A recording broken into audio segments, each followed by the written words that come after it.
Ala, meron pa akong mga kwan dito. Expired na ata ang iba. Pilipit. Binili ko to sa ano. Ewan ko kung saang kwan yun.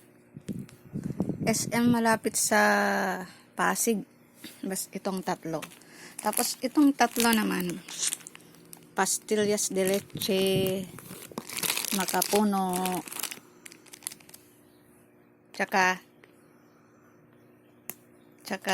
yema. Ayan, ang dami pa. Oh, sa kon pang expired. November 5. Ala, lapit ng birthday ko.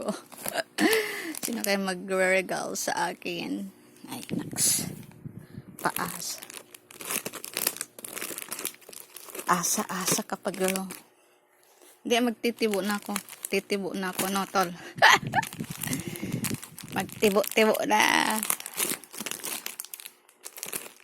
Ako magtitibo or ako yung titibuin? Ay, sarap ito. Pastillas de leche. Masarap ito, guys. Paborito ng anak ko to. Lagi niyang binibili sa stopover sa bus.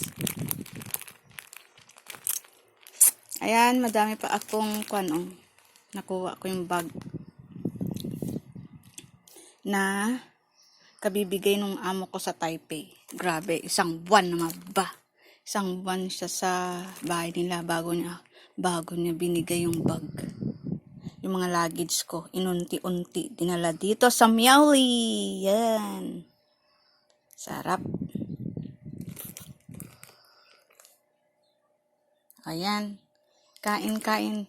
Ano ang unahin ko? Itong dalawa, piyaya. Merienda at ikape. Tapos, ito mga to. Ito matagal pa expired. Unahin ko muna yung pa-expired na. Yan, kain. Ayan, dinala ko yung smiley na unan. Yung ano ko kay Lola doon. Secret.